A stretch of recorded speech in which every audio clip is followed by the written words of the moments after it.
Hello दोस्तों, good morning. तो सुबह के बज रहे 10 और मैं जा रही हूँ खेत। तो कैसे हैं आप लोग? आशा है कि आप लोग बहुत अच्छे होंगे। तो सुबह सुबह का माहौल है और हमारे यहाँ पर आज बहुत ही बुरा हुआ है। तो प्लीज़ आप ब्लॉग में कंटिन्यू बने रहिएगा।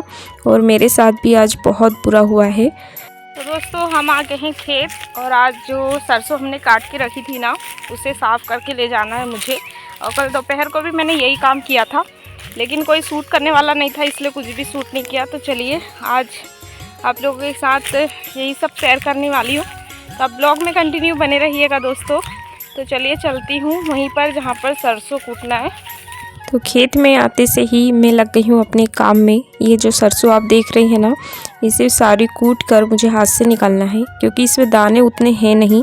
अगर हम मशीन से निकालेंगे तो बहुत ही ज़्यादा पैसे लग जाएंगे। तो थोड़ा बहुत घर के लिए तो बचाना ही पड़ता है, और घर की थोड़े बहुत बचाने के चक्कर में और सबकी खुशी के लिए कभी कभी नौकर भी बनना पड़ता है। तो यहाँ पर है ना, ये जो दिख रही है ना, इतनी सरसों मुझे निकालना है। और जो आपको इधर साइड दिख रही है, ये मैंने कल दोपहर से की थी। तो ऐसे ही मैंने हाथ से कूट कूट कर ही पूरी निकाली थी। और आप यकीन नहीं मानेंगे, मेरा हाथ बहुत ज़्यादा दर्द कर रहा है। तो यहाँ पर है ना, बहुत सारे मतलब कोई भी नहीं है। मेरी वेसु को लेके आई हूँ मैं। बहुत ही ज़्यादा बेकार लग रहा था क्योंकि, तो मैं वेसु को आज साथ में लेके आई हूँ ताकि वो थोड़ा सा आप लोगों के लिए वीडियो भी शूट कर दे। क्योंकि अकेली आती हूँ ना, तो कुछ भी नहीं कर पाती हूँ। और ये कल भी मैंने यही काम 2 बजे के बाद शाम तक यही काम किया था। एक बोरी सरसों मैंने अपने हाथ से ही कूट के ले गई थी। तो मैंने सोचा जब इतनी सी ही रह गई है तो क्यों मशीन की रास्ता देखी जाए। तो वैसे भी जो मौसम है वो बहुत ही जल्दी गड़बड़ हो जाता है। तो यहाँ पर है ना, मैंने सारी सरसों ऐसी हाथ से ही कूट के निकाली थी। और आप लोगों को दोस्तों मेरी वीडियो थोड़ी सी भी अच्छी लगी हो तो लाइक ज़रूर कीजिएगा। तो ये है ना, 12 बजे के पहले का समय है। तो मुझे भूख लग गई थी क्योंकि मैंने सुबह से अभी कुछ भी नहीं खाया, क्योंकि हम लोगों ने थोड़ा सा नाश्ता कर लिया था। तो इसके जो सुबह का जो ब्लॉग था, मैं आप लोगों के साथ कल शेयर करने वाली हूँ। मैं इसलिए आज शेयर पहले इसको कर रही हूँ, क्योंकि मैं बताना चाहती हूँ कि हमारे गाँव में और हमारे साथ आज क्या हुआ है। इसीलिए जो इसके पहले मैंने सुबह से जो ब्लॉग शूट किया था, वो मैं आप लोगों के साथ कल शेयर करूंगी। तो यहाँ पर मैंने खाना खा लिया था। उसके बाद फिर से आ गई हूँ सरसों कूटने के लिए। बहुत ज़्यादा तेज़ धूप थी, जिसकी वजह से धूप भी बहुत ज़्यादा लग रही थी। और आप देख ही सकते हैं, इतनी सारी सरसों ये मैंने हाथ से ही कूट के निकाली है। ये देखिए कितना बड़ा ढेर है। कोई आसान काम नहीं है दोस्तों। 2-3 दिनों से यही काम कर रही हूँ मैं। फिर सारी सरसों मेरी कूट ही चुकी थी। तो इस तरह से है ना, इसका भूसा अलग करना पड़ता है, क्योंकि इसके नीचे सारी सरसों है। अब ऊपर ऊपर से भूसा आ गया है। तो ये बहुत ही मतलब मुश्किल का काम भी होता है, और इतना भी मुश्किल नहीं होता है कि कोई काम को ना किया जाए। वो कहते हैं ना कि कोई भी काम मतलब कि नामुमकिन नहीं होता, मुमकिन सब कुछ होता है। अगर किया जाए ना तो कोई भी काम हम कर सकते हैं। तो आप देख सकते हैं मैंने साफ़ कर ही ली है। और जल्दी जल्दी के चक्कर में है ना, पूरी अच्छे से साफ़ नहीं कर रही हूँ, बस ऐसे ही ऊपर ऊपर सा भूसा फेंक दे रही हूँ।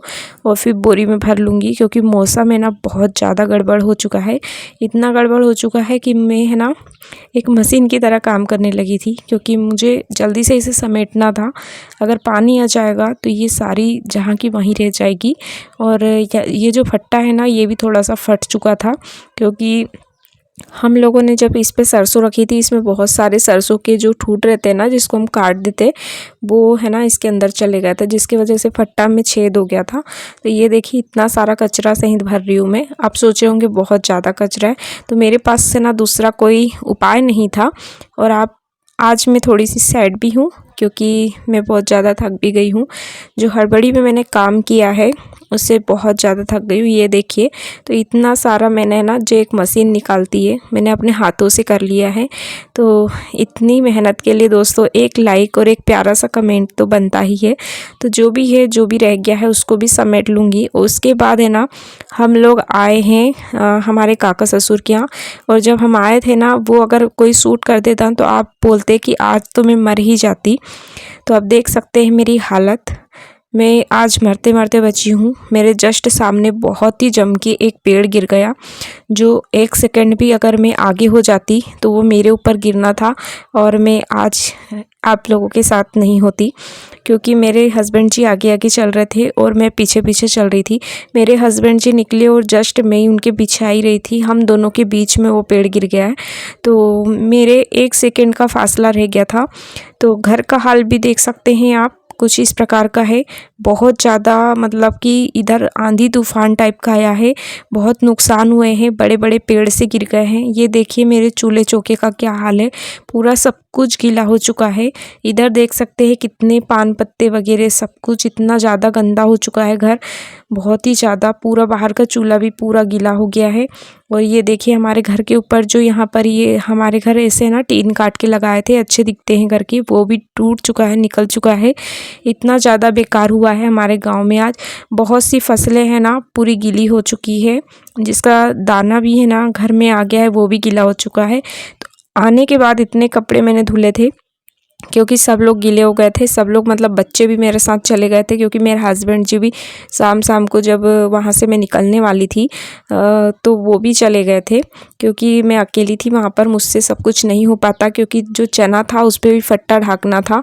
तो उसी के चक्कर में मेरे हस्बैंड मेरे भाइयों 2 जन ये चले गए थे, वेसु को साथ में मैं पहले से लेके गई थी, तो जिसकी वजह से हम सारे लोग गीले हो गए थे। उसके बाद हमने फिर से नहाए हैं, शाम का समय है ये, तो मैंने इधर चूल्हा जला दिया था और आप मेरे चौके की हालत देख सकते हैं कैसा हो गया है पूरा। तो यहाँ पर मैंने दाल का कुकर लगा दिया था, क्योंकि आज इतना बेकार समय है कि मेरे घर गैस भी ख़त्म हो गई थी, तो मैंने चूल्हा जला के दाल इसी पे रख दूँगी। और आज मैं है ना दोस्तों मरते मरते बची हूँ, वो तो भगवान का शुक्र है कि मैं आप लोगों के सामने है। वो बोलते हैं ना कि जाको राखी साइया मार सके ना कोई, बस वही कहावत आज सच हो गई है। मुझे बहुत सा इतना ज़्यादा डर लग गया था खेत में, एक जगह तो इतनी ज़्यादा मुश्किल हो गई थी जब हम एक पेड़ के नीचे बैठे थे, मतलब बैठे नहीं थे, हमारे जो सरसों थी वहाँ से लेके भागे। उसके बाद हमारे जो एक पेड़ है बांस का, जो हमेशा मैं लाइव करती हूँ वहाँ पर इतना ज़्यादा डर था कि पूछो ही मत, बिल्कुल बहुत ही ज़्यादा डर। तो मैं आज का ब्लॉग यहीं पर समाप्त करती हूँ दोस्तों, क्योंकि मैंने है ना ज़्यादा कुछ उसके बाद शूट नहीं किया था। तो यहाँ पर मेरा खाना भी बन रहा है, ये शाम का खाना है, और उम्मीद करती हूँ आपको मेरी छोटी सी वीडियो अच्छी लगी होगी, क्योंकि मैं है ना आज इतनी डर चुकी थी, मुझे लगा था मैं आप लोगों के से कभी नहीं मिल पाऊँगी, क्योंकि मेरे सामने जब वो पेड़ गिरा ना, मेरे 1 सेकेंड का फासला था, बस शायद मैं नहीं बच पाती।